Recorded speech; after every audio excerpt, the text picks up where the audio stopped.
ఇటీవల Katamarayudu cinema sets నుంచి పవన్ కళ్యాణ్ అకస్మాత్తుగా వెళ్లిపోవడం, షూటింగ్ బాయ్కట్ చేయడం అందరికీ ఆశ్చర్యాన్ని కలిగిస్తుంది. పవన్ వ్యవహార శైలి గురించి తెలిసిన వారు ఇది జరుగుతుందని తెలుసులే అని లైట్ తీసుకున్నారు.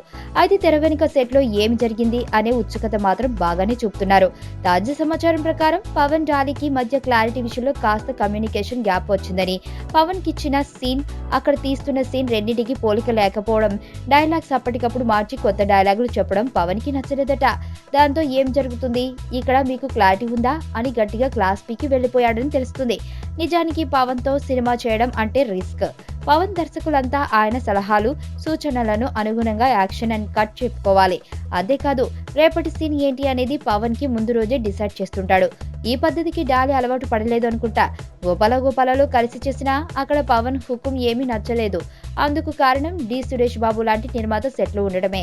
కాబట్టి డాలీకి పవన్ కి మధ్య అంతా హ్యాపీగా సాగిపోయింది. కానీ కాటమరాయుడు పరిస్థితి వేరు. ఈ సినిమాకి కర్త, కర్మ, క్రియ అంతా పవన్ కళ్యాణే.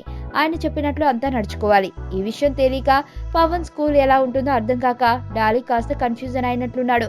అక్కడే వ్యవహారం మొత్తం ఫ్యూజ్ కొట్టేసింది. అక్కడికి పవన్ ఏం చెబితే అది చేయడానికి డాలీ సిద్ధమయ్యాడట. కాకపోతే ఆ రోజు సీన్ విషయంలో మాత్రం పవన్ కి చెప్పకుండా సొంత తడాకా చూపిద్దామనుకున్నాడు.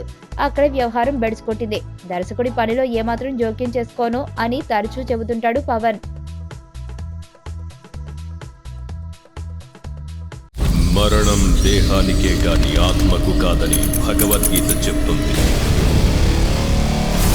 మనిషి బరువెంతున్న మరణానంతరం 21 గ్రాములు తగ్గుతుందని సైన్స్ చెబుతుంది. అంటే ఆ 21 గ్రామ్స్ బరువు